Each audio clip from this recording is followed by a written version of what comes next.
प्रिय विद्यार्थियों, अभिज्ञान शाकुंतलम के प्रथम अंक के दो भागों में पहले हम प्रथम अंक के श्लोक संख्या 9 तक जो है अध्ययन कर चुके हैं। आज उससे आगे का अध्ययन प्रारंभ करेंगे कि राजा दुष्यंत जो है वो हिरण का शिकार करने के लिए जंगल में उसके पीछे जा रहा है। जैसे ही हिरण उसके नज़दीक आते हैं, मृग उसका शिकार करने के लिए अपने धनुष बाण चढ़ाते हैं कि उसी समय राजा और उस मृग के बीच में कुछ तपस्वी जन आ जाते हैं और वो फिर आकर के उससे कहते हैं कि जो है आप इसे, हे राजन, आप इन्हें मत मारिए, मत मारिए। तो जैसे ही राजा अपना धनुष बाण उनको मारने के लिए उठाते हैं मृग को, तो नेपथ्य पर्दे के पीछे से आवाज आती है कि नेपथ्य कहते हैं पर्दे को। इसका मुख्य अर्थ मुख्य पर्दा है। इस पर्दे के भीतर या पीछे से जो भी बात कही जाती है उसकी सूचना नेपथ्य अथवा पर्दे में कह करके दी जाती है कि तो क्या कह रहे हैं तपस्वी जन कि हे राजा, ये आश्रम मृग है, इसे मत मारिए, मत मारिए। तो 10वें श्लोक में कहते हैं कि तत्साधुकृत संधानम प्रतिसंहर सायकम आर्तत्राणाय वह शस्त्रम न प्रहर्तुम अनागसी। ये जो है अनुष्टुप छंद में लिखा गया है। आपके अभिज्ञान शाकुंतलम में जो है छंद भी हैं, वो शाकुंतल में से जो छंद प्रयुक्त हुए हैं उन्हीं के विषय में पूछा जाएगा। तो ये अनुष्टुप छंद जो है इस श्लोक में दिया गया है।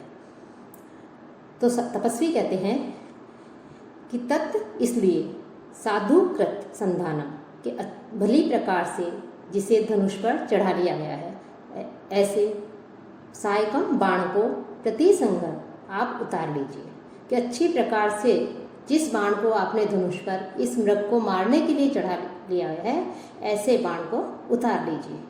क्यों?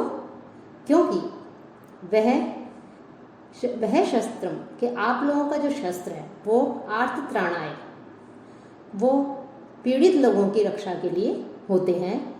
अनागसी, निरपराधी जो जीव होते हैं उन पर प्रहर्तुम न, इस पर प्रहार करने के लिए नहीं होते। कि जो वैखानस है, जो तपस्वी हैं, वो राजा से कहते हैं कि जिस बाण को आपने अपने धनुष के ऊपर चढ़ा लिया है उसे उतार लीजिए, क्योंकि आपका ये शस्त्र है वो तो केवल पीड़ित व परेशान जो लोग हैं उनकी रक्षा करने के लिए होता है, न कि मृग जैसे निरपराधी जीव जिसने कोई अपराध नहीं किया है, ऐसे जीव पर बिना किसी कारण के प्रहार करने के लिए है। कि मृग जो है ये निर्दोष है, इसलिए आप जो है इस मृग को मत मारिए। साथ ही साथ जो है वो आश्रम की सीमा भी थी, इसलिए भी जो है वो उन्हें शिकार करने के लिए जो है मना करते हैं। तब राजा कहता है ऐशे प्रति संयत। तो राजा उनकी बात सुनकर कहता है ठीक है, ऐसा कहकर के उस बाण को उतार लेते हैं। कहते हैं ये उतार लिया। तब वैखानस उसे आशीर्वाद देते हुए, क्योंकि दुष्यंत ने उनकी आज्ञा का पालन किया, उनके कहने के साथ ही तुरंत ही अपना धनुष बाण जो है उतार लिया, मृग को जो है जाने दिया, उसका शिकार नहीं किया। तो तपस्वी भी प्रसन्न होकर के कहते हैं सदृशम एतत् पुरुवंश प्रदीपस्य भवतः है कि आपने जो है, आप पुरुवंश के प्रदीप हैं, आप पुरुवंशी हैं, पुरुवंश के में आपने जन्म लिया है, ऐसा आपके लिए जो है ये कैसा है, उचित ही है कि आपने पुरुवंशी हैं, पुरुष ऐसे श्रेष्ठ वंश में जन्म लिया है, तो आपके लिए हमारी आज्ञा का पालन करना और निरपराधी जीवों की रक्षा करना, पीड़ितों की रक्षा करना, ये आपने अपने वंश के अनुकूल ही किया है। जन्म यस्य पुरोवंशे युक्त रूपम इदम तव पुत्रम एवं गुणोपेतम चक्रवर्तीनम आपनुहि। अब दुष्यंत को आशीर्वाद देते हुए जो वैखानस हैं, तपस्वी हैं, वो कह रहे हैं कि यस्य पुरोह वंशे जन्म है, जो आपका पुरुवंश है, ऐसे पुरुवंश में जो प्रसिद्ध है उसमें आपका जन्म हुआ है, तब ऐसे आपके लिए इदम युक्तम रूपम, ऐसा करना कि निरपराधी का शिकार नहीं करना, तपस्वी जनों की, ऋषि मुनियों की जो है बात को मानना, ये आपके लिए उचित ही है कि आपने कहने के साथ ही जो है उस मृग का शिकार नहीं किया और अपने बाण को उतार लिया। एवं गुणोपेतम, तो आप भी जो है, क्योंकि आपने हमारी बात मानी है, तो आप भी इसी प्रकार के गुणों से युक्त चक्रवर्तीतम पुत्रम आपनुहि, इसी प्रकार के गुणों से संपन्न चक्रवर्ती पुत्र को प्राप्त करो। कि वैखानस के कहने पर राजा दुष्यंत जो है वो अपने धनुष बाण को जो बाण चढ़ा रखा था नृप को मारने के लिए वो उतार लेते हैं।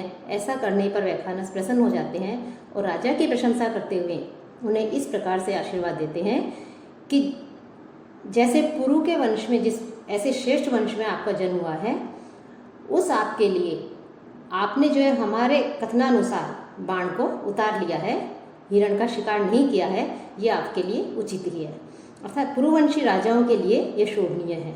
आप भी ऐसे ही गुणों से संपन्न, दया दाक्षिण्य आदि गुणों से संपन्न चक्रवर्ती पुत्र को प्राप्त करो। तो इस प्रकार से वो उन्हें आशीर्वाद देते हैं कि ऐसे चक्रवर्ती गुणों से युक्त पुत्र को तुम प्राप्त करो। तो ये जो है वैखानस उसे दुष्यंत के कार्य से प्रसन्न होकर के उन्हें आशीर्वाद देते हैं। इत्रौ बाहो धम्य, जो और उनके साथ में जो तापस थे वो अपनी दोनों भुजाओं को उठा करके वो भी उनके आशीर्वाद का समर्थन करते हैं और कहते हैं सर्वथा चक्रवर्तीनम पुत्रम आपनुहि, कि पूर्ण रूप से आप भी जो है चक्रवर्ती पुत्र को प्राप्त करो, निश्चित रूप से आपको चक्रवर्ती पुत्र प्राप्त हो। राजा उनको प्रणाम करके कहता है आपके आशीर्वाद मैंने ग्रहण कर लिया है। फिर वैखानस कहते हैं राजा समिधा आहरणाय प्रस्थिता वयम, कि हम तो समिधाएं लेने के लिए रवाना हुए हैं। कि प्रातः सायं जो हवन किया जाता है, यज्ञ किया जाता है, उनमें जो लकड़ी आदि की आवश्यकता होती है, ईंधन की आवश्यकता होती है, उसे समिधा कहते हैं। तो उसे लेने के लिए वो जो है जंगल की ओर जा रहे हैं। तो कह रहे कि हम तो समिधा आदि लेने के लिए जा रहे हैं। और एष्य खलु कण्वस्य कुलपते अनुमालिनी तीरम आश्रमो दृश्यते, और ये सामने ही जो मालिनी नदी का तीर है, किनारा है, उसके किनारे कुलपति जो महर्षि कर्ण हैं उनका आश्रम दिखाई दे रहा है। न चेत अन्य कार्य अतिपात है, यदि किसी दूसरे कार्य में आपके विघ्न नहीं हो तो प्रविश्य आप आश्रम में प्रवेश कीजिए। और प्रतिग्रह्यताम आतिथेय यह सत्कार है, और आप अतिथि सत्कार को ग्रहण कीजिए। क्योंकि राजा जो है उसके कंधों पर जो है पूरी प्रजा की रक्षा करने का भार होता है, राज्य चलाने का भार होता है। इस बात को वैखानस जानते हैं। तो इसीलिए कह रहे हैं कि यदि आपको किसी अन्य महत्वपूर्ण कार्य में विलंब नहीं हो रहा हो तो आप जो है इस आश्रम में प्रवेश करके हमारे आतिथ्य को स्वीकार कीजिए। राजा फिर पूछते हैं अपि सन्निहितो अत्र कुलपति, क्या महर्षि कुलपति यहाँ आश्रम में विद्यमान है? तो वैखानस कहते हैं इदानीमेव दुहितर शकुंतलाम अतिथि सत्काराय नियुज्य दैवम अस्याः प्रतिकूलम शमयितुम सोमतीर्थम गतः, कि महर्षि जो कर्ण है उनके विषय में पूछने पर कि महर्षि कर्ण के आश्रम में है, तो वैखानस कहते हैं कि उन्होंने जो है अपनी पुत्री जो शकुंतला है उसको अतिथि सत्कार के लिए नियुक्त किया है। और इस समय वो दैवम अस्या प्रतिकूलम, देव कहते हैं भाग्य को, कि शकुंतला का जो विपरीत भाग्य है, प्रतिकूल भाग्य है, आगे इसके समय जो संकट आने वाले हैं, परेशानी आने वाली है, उसकी शांति शमयितुम शांति के लिए सोम तीर्थम गतः है, वो इस समय सोम तीर्थ गए। कि शकुंतला के प्रतिकूल भाग्य की शांति के लिए महर्षि कर्ण जो हैं वो इस समय सोम तीर्थ गए हैं, वो आश्रम में नहीं है। लेकिन उन्होंने अतिथि सत्कार के लिए शकुंतला के कंधों पर दायित्व डाला है और वो इस समय आश्रम में है। राजा कहता है भवतु तामेव द्रक्ष्यामि, ठीक है मैं उन्हीं का दर्शन करूंगा। सा खलु विदित भक्तिम माम महर्षि कथिष्यते, और वो मेरी गुरु के प्रति आस्था देख करके, महर्षि कर्ण के प्रति जो है भक्ति देख करके वो उन्हें मेरे विषय में, जब महर्षि कर्ण वापस आएंगे सोमतीर्थ से तो उन्हें मेरे विषय में जो है वो बता देंगी।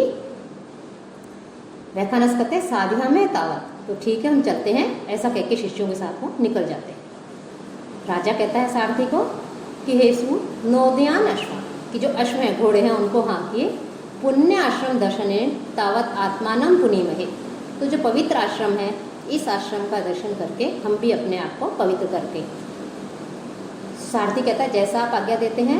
राजा चारों ओर देख करके कहता है हे सारथी एकथितो अपि ज्ञायते अयम अभोह तपोवनस्य इति, कि इसको देख करके, कि चारों ओर देख करके कहते हैं सारथी एकथितो अपि ज्ञायते, बिना कहे हुए ही, कोई बता नहीं रहा है लेकिन बिना बताए ये ज्ञात हो रहा है कि यह तपोवन जो है उसके आश्रम की सीमा है। कैसे ज्ञात हो रहा है? चारों तरफ का जो वातावरण है, प्राकृतिक सौंदर्य है, प्राकृतिक वातावरण है, उसको देख करके कह रहे हैं कि ऐसा लग रहा है कि आश्रम की सीमा ही है। तो सारथी कहता है आपको कैसे पता लगा ये आश्रम की सीमा है? राजा कहता है किम न पश्यति भवान, यही क्या आपको दिखाई नहीं दे रहा है कि आप देखिए। निवारः शुकगर्भ कोटरमुख भ्रष्टः तरुणाम अधः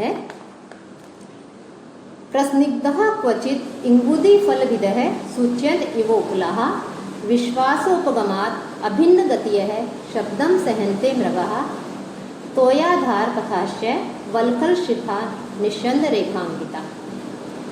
अब इसमें वो वहाँ चारों तरफ का जो वातावरण है उसके विषय में जो है वो राजा सारथी से कहते हैं कि पास में ही आश्रम है, क्योंकि यहाँ पे जो वृक्ष है उनके नीचे जो है वृक्षों के ऊपर तोते निवास कर रहे हैं, शुक्र के हैं, तो उनके कोटरों के अग्रभाग से गिरे हुए तृण धान्य आदि पड़े हुए हैं। ये पक्षी भी वहीं रहते हैं जहाँ उन्हें किसी प्रकार का कोई भय नहीं हो और वो शांति से रह सके। तो कह रहे हैं कि जो वृक्ष हैं उन वृक्षों के नीचे तोतों के रहने के स्थान जो कोटर हैं, जो पेड़ों के अंदर वो बनाकर छेद बना करके रहते हैं, उसके अग्रभाग से गिरे हुए तिनके घास आदि जो है वो धान्य आदि अनाज के कण आदि जो है नीचे गिरे हुए हैं। और कहीं कहीं पर जो इंगुदी का फल होता है उसको तोड़ने वाले विशेष रूप से चिकने पत्थर दिखाई देते हैं। इंगुदी एक प्रकार का फल होता है और उसमें से तेल निकलता है। उस इंगुदी के फल को जो है जब पत्थर पे तोड़ने के पश्चात उसमें से तेल निकलता है और उसको जो है तपस्वी जन अपने कार्य में लेते हैं। तो कह रहे हैं कि इंगुदी फल को तोड़ने वाले विशेष रूप से चिकने पत्थर चारों ओर दिखाई दे रहे हैं और ये भी आश्रमों में ही पाए जाते हैं। और आश्रमों में जो निवास करने वाले जो मृग हैं, हिरण हैं, उनको यह विश्वास हो गया है कि हम यहाँ पर सुरक्षित हैं, हमें यहाँ पर कोई भी जो है हानि नहीं पहुँचा सकता। इसीलिए वे आश्रम के आसपास निश्चिंत होकर के जो है विचरण कर रहे हैं, अपना भोजन ग्रहण कर रहे हैं, चरते रहते हैं। कि उन्हें पता है या हमें किसी प्रकार के प्राणों का संकट नहीं है, तो निश्चिंत होकर के जो है वहाँ पर चल रहे हैं। राजा उन्हें देख कर ये कहता है कि इसी विश्वास के कारण कि हम यहाँ पर सुरक्षित हैं, मृग ये जानते हैं कि हम यहाँ पर सुरक्षित हैं, इसी विश्वास के कारण या जो आश्रम के मृग हैं इन्होंने मेरे रथ की आवाज़ को सुन लिया है। हम तेज़ गति से आ रहे हैं, अपने रथ पर आ रहे हैं, तो उस रथ की आवाज़ को सुनकर भी ये भयभीत नहीं हो रहे कि हम उनका शिकार कर सकते हैं, बल्कि वो निश्चिंत है कि हम यहाँ पर सुरक्षित हैं। तो उस रथ की आवाज़ को सुनकर के भी ये पूर्वक निशंक गति से, बिना किसी शंका के, बिना किसी भय के, वो आराम से अपनी गति से विचरण कर रहे हैं। उनकी गति में कोई भी अंतर नहीं आ रहा है। और आश्रम में रहने वाले जो ऋषि हैं वो पास में, आश्रम के पास में जो तालाब आदि हैं उसमें प्रतिदिन वो स्नान करते हैं। और स्नान करने के पश्चात वो जो गीले वल्कल वस्त्र हैं उनको जो अपन लेकर के आते हैं, तो वल्कलों को पहने हुए अपनी कुटियों की ओर जब लौटते हैं तो उन गीले वल्कल वस्त्रों से जल की बूंदें जो हैं वो टपकती रहती हैं, पानी गिरता रहता है। और तालाब से आश्रम की तक का जो मार्ग है उस संपूर्ण मार्ग में एक उस जल की रेखा सी खिंच जाती है। तो इन सब लक्षणों को देख करके यह स्पष्ट हो रहा है कि ये जो आश्रम है ये आश्रम जो है पास में ही है, समीप ही है। कि अब राजा कह रहे हैं उनसे कि कैसे पता लगा कि हमें जो है ये आश्रम की सीमा है। कि निवारः शुकगर्भ कोटर मुख भ्रष्टः तरुणाम अधः है, कि तरुणाम अधः है कि वृक्षों के नीचे शुकगर्भ कोटर मुख भ्रष्टा, शुकगर्भ की जो तोते हैं उनसे युक्त जो कोटर हैं, उनके घोंसले हैं, उनके मुख घोंसलों के अग्रभाग से भ्रष्टा गिरे हुए, निवारः कि जो अन्न आदि है, तृण धान्य आदि हैं, वो जो है दिखाई दे रहा है। तो इसको देख करके कि लग रहा है कि आश्रम की सीमा है। साथ ही क्वचित कहीं कहीं इंगुदी फल विध है कि इंगुदी का जो फल है, इंगुदी नामक एक वृक्ष विशेष होता है और उसके जो फल होते हैं उसके फलों से तेल निकालकर मुनि लोग उसका प्रयोग करते हैं। और जिन पत्थरों पर इस फल को तोड़ा जाता है तो पत्थर भी चिकने हो जाते हैं। तो ऐसे चिकने पत्थर जो है वहाँ आश्रम के वहाँ पर जो है दिखाई दे रहे हैं। तो कह रहे हैं कि इंगुदी फल को तोड़ने के कारण प्रस्निग्धा चिकने हुए जो उपलाह पत्थर हैं वो सूच्यन्ते वो दिखाई दे रहे हैं। तो उनको देख करके भी लग रहा है कि आश्रम की सीमा है। विश्वासोपगमात अभिन्न गतिय है मृगः शब्दम सहन्ते, और विश्वास प्राप्त करने के कारण जो मृग हैं, हिरण हैं, वो अभिन्न गति है, अपनी चाल को नहीं बदलने वाले हैं और वो उस आवाज़ को जो है सहन कर रहे हैं, अर्थात वो किसी भी प्रकार से जो है वो भयभीत नहीं हो रहे हैं। तो यह धार कथा और सरोवरों के जो मार्ग हैं उस मार्ग से वल्कल शिखा निस्संदेह, उस सरोवरों में, इस तालाबों में स्नान करके जब ऋषि मुनि आते हैं तो उनके वल्कल जो वस्त्र है, उनकी जो शिखा है, अग्रभाग है, उस अग्रभाग से निस्संदेह टपकते हुए जो जल है उसके रेखांकिता, उस जल की रेखा से जो है चिन्ह बन गए हैं, उस जल की रेखा जो है दिख रही है। तो ऐसा देख करके लग रहा है कि ये जो है आश्रम की सीमा है। फिर सारथी कहता है कि सर्वम उपपन्नम, सब ठीक है, कि यह सब ठीक है कि हाँ वास्तव में ये आश्रम की सीमा है, वो भी इस बात से सहमत हो जाते हैं। तब राजा कुछ दूर चल करके कहते हैं तपोवन निवासी नाम उपरोधो माँ भूत एतावत्तेव रथम स्थाप्य यावत अवतरामि। कह रहे कि हम रथ पर आए हैं तो तपस्वियों को किसी प्रकार से कोई पीड़ा नहीं हो। वो जो है वो उन्हें नहीं लगे कि हम राजा हैं, हम यहाँ आए हैं, रथ की आवाज़ से कोई पूजा कर रहा होगा, कोई यज्ञ आदि कर रहा होगा, कोई अपने अपने कार्यों में लगे हुए होंगे, तो वो उनके कार्यों में किसी प्रकार से कोई विघ्न नहीं हो, उन्हें कष्ट नहीं हो, तपोवन वासियों को कोई पीड़ा नहीं हो, इसलिए यहीं पर जो है रथ को रोक दो, मैं भी नहीं उतर जाता हूँ। सारथी कहता है कि ठीक है, मैं जो है लगाम को खींचता हूँ। फिर राजा उतर करके कहता है कि हे सारथी, तपोवन में जो है विनीत वेशेन प्रवेष्टव्यानि तपोवनानि नाम, कि आश्रम में हमेशा विनम्र वेश में प्रवेश करना चाहिए, कि सादा वस्त्र में, आश्रम की मर्यादा के अनुकूल वस्त्रों में जो है प्रवेश करना चाहिए। हम अभी शिकार पर आए थे और राजा हैं तो अपने शिकारों के अनुरूप, राजा के अनुरूप जो है वेशभूषा पहन करके हम यहाँ पर आए हैं। अब चूंकि हम आश्रम में प्रवेश कर रहे हैं इसलिए जो है विनम्र वेश में, साधारण वेशभूषा में प्रवेश करना चाहिए, इसलिए आप ये सब ले लीजिए। ऐसा कह करके अपने आभूषण और धनुष आदि जो है वो उनको सारथी को दे देता है। और फिर कहते हैं कि यावत आश्रम वासिन है प्रत्यवेक्षे अहम उपावर्ते तावद आर्ध पृष्ठ क्रियंताम वाजिन है, कि जब तक मैं आश्रम में जाकर के आश्रम वासियों से, तपस्वी जनों से मिलकर वापस आता हूँ, तब तक तुम अश्वों की पीठ को भी गीली कर दो और उन्हें भी विश्राम करा दो, अर्थात वो भी थक गए हैं तो उन्हें भी विश्राम करा दो। सारथी कहता है बहुत अच्छा। राजा घूमकर और देख करके इदम आश्रम द्वारम यावत प्रविशामि, ये आश्रम का मार्ग है, ठीक है, मैं प्रवेश करता हूँ। और जैसे ही प्रवेश करने लगता है कुछ शकुन होता है, जैसे कई बार हमें भी आभास होता है कुछ उसे शकुन शास्त्र के अनुसार, जब कई बार हमारे दांत, आँख फड़कने लगती है, दाई भुजा फड़कने लगती है, तो हम कहेंगे अच्छे शकुन हो रहे हैं, आज तो कुछ न कुछ होने वाला है। तो शकुन जो है वो शुभ भी होते हैं और अशुभ भी होते हैं। तो राजा जैसे ही उस आश्रम में प्रवेश करने लगता है, कुछ शकुन होते हैं कि राजा जो है उसकी भुजा जो है वो फड़कने लगती है। तो उसको देख करके वो कह रहा है कि शुभ शकुन की सूचना मिलती है उसे। तो कह रहे हैं कि शांतम इदम आश्रम पदम स्फुरति च बाहु कुतः फलम इहास्य अथवा भवितव्यानाम द्वाराणि भवन्ति सर्वत्र। तो ये महत्वपूर्ण श्लोक भी है और इसमें ये उक्ति भी आ जाती है, भवितव्यानाम द्वाराणि भवन्ति सर्वत्र। ये इसका तात्पर्य भी पूछ लेते हैं। तो कह रहे हैं कि इदम आश्रम पदम शांतम, ये आश्रम जो है ये पूर्ण रूप से शांत है, और बाहु च स्फुरति, और मेरी दाहिनी भुजा जो है वो फड़क रही है। यह यहाँ पर अस्य फलम कुतः, इसका फल कैसे प्राप्त हो सकता है, अर्थात नहीं मिल सकता। कि ये आश्रम जो है ये शांत है, शांत स्थान है, शांति प्रधान तपस्वियाँ निवास करते हैं, और जैसे ही इस आश्रम में प्रवेश करने लगा हूँ मेरी दाहिनी भुजा जो है वो फड़कने लगी है। शकुन शास्त्र के अनुसार जब पुरुष की दाहिनी भुजा फड़कती है तो उसका अर्थ है सुंदर स्त्री की प्राप्ति का ये सूचक है। तो राजा कह रहा है कि श्रृंगार प्रधान जो लोग हैं उनका यहाँ पर क्या काम, ये तो तपस्वी लोग हैं और यहाँ पर मुझे स्त्री की प्राप्ति कैसे हो सकती है।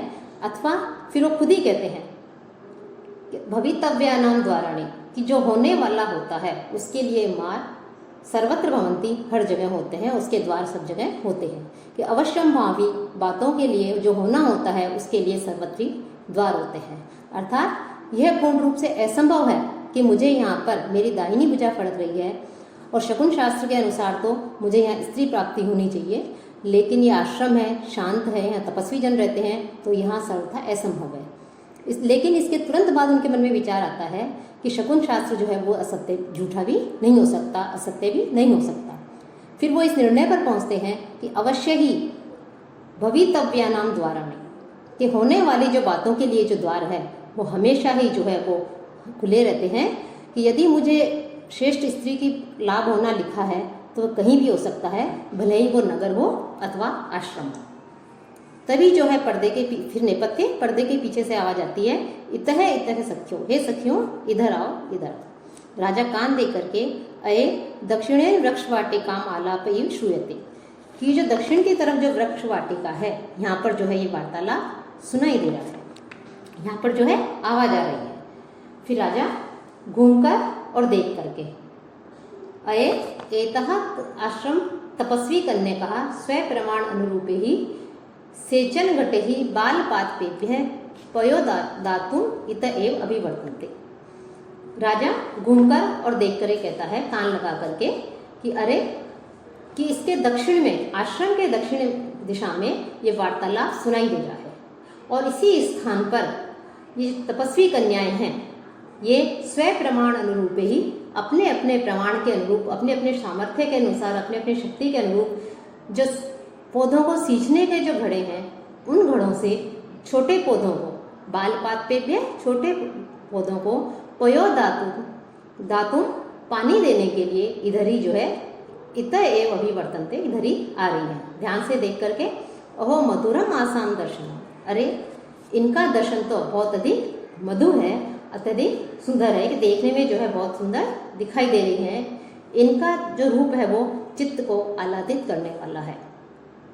शुद्धांत दुर्लभम इदम वपुः आश्रम वासिनो यदि जनस्य दूरीकृतः खलु गुणैः उद्यानलता वनलता भी।